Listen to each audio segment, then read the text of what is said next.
नमस्कार मित्रांनो. आज आपण एका अशा आजाराबद्दल बोलणार आहोत जो लहान दिसतो पण वेदना मात्र असह्य असतात.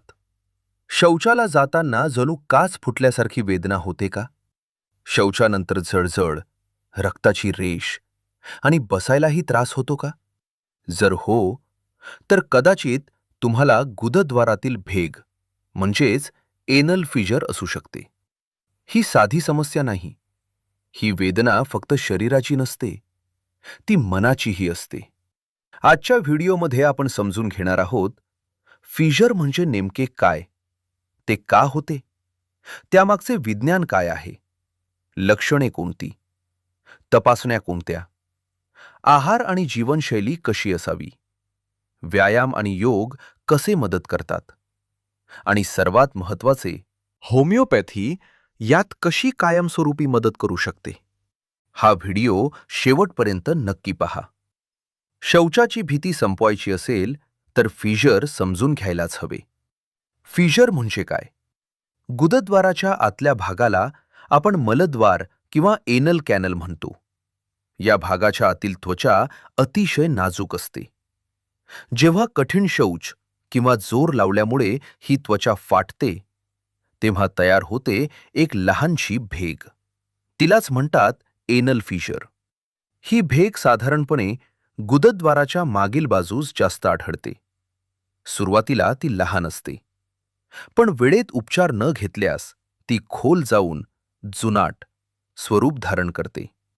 भेग लहान असते, पण वेदना प्रचंड असतात. आता महत्वाचा प्रश्न, फिजर का होते? 1. कठीण शौच. जेव्हा शौच खूप कोरडा आणि कठीण असतो, तेव्हा तो गुदद्वाराच्या त्वचेवर ताण आणतो. 2. जोर लावणं, जास्त वेळ बसणं, वारंवार प्रयत्न करणं. 3. कमी पाणी पिणं. शरीरात पाण्याची कमतरता असेल तर शौच कठीण होतो. 4. प्रसूतीनंतर महिलांमध्ये बाळंतपणाच्या वेळी आलेला ताण. 5. दीर्घकाळ चालणारी जुलाब किंवा अतिसार. 6. गुदद्वारातील स्नायूंचा जास्त ताण. जेव्हा भेग पडते तेव्हा वेदना होतात. वेदनांमुळे स्नायू अजून आकुंचन पावतात. त्यामुळे रक्तपुरवठा कमी होतो आणि भेग भरून येण्याऐवजी वाढते. यालाच आपण पेन स्पॅझम इस्किमिया सायकल म्हणतो. वेदना, स्नायूंचा ताण, रक्तपुरवठा कमी, जखम न भरणे, हेच फिशरचे दुष्टचक्र आहे. फिशरची लक्षणे. फिशरची लक्षणं स्पष्ट असतात.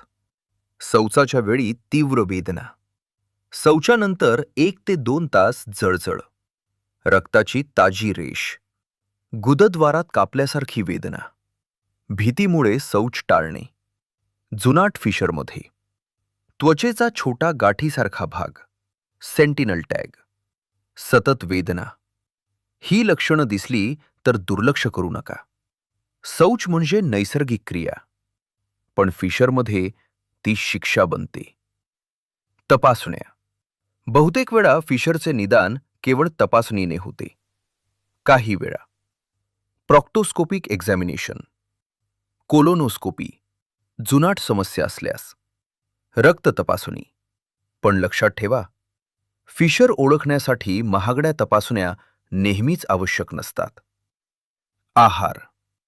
फिशरमध्ये सर्वात महत्त्वाचा उपचार म्हणजे आहार सुधारणा.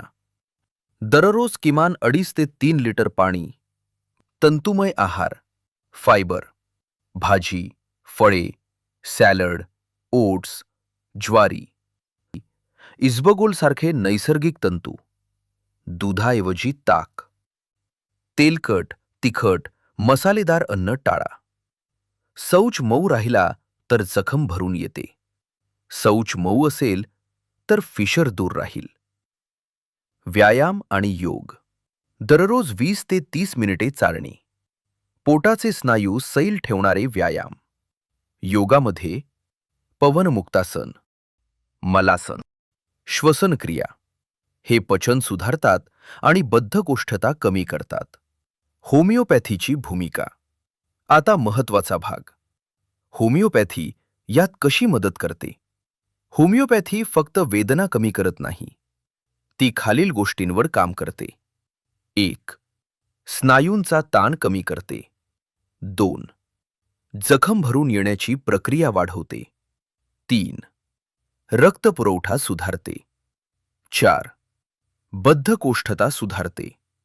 5. मानसिक भीती कमी करते. होमिओपॅथी उपचार वैयक्तिक असतात. रुग्णाचा स्वभाव, आहार, जीवनशैली, मानसिक स्थिती यांचा अभ्यास करून उपचार दिले जातात. यामुळे फिशर केवळ तात्पुरता नाही तर कायमस्वरूपी बरा होण्याची शक्यता वाढते. शस्त्रक्रिया शेवटचा पर्याय असतो. पण योग्य वेळी होमिओपॅथी घेतली तर त्याची गरजच पडत नाही. मित्रांनो, फिशर हा लाजेचा विषय नाही. तो उपचाराचा विषय आहे. शौचाची भीती, वेदना, जळजळ या सगळ्यांपासून मुक्त व्हायचं असेल तर वेळेत उपचार घ्या. सुयोग होमिओपॅथी क्लिनिकमध्ये आम्ही सविस्तर तपासणी, आहार मार्गदर्शन, जीवनशैली सुधारणा आणि वैयक्तिकृत होमिओपॅथी उपचार देतो. मी डॉक्टर योगेश साळुंखे. वेदना थांबवणे नाही, जीवन सुलभ करणे हेच आमचे ध्येय. धन्यवाद.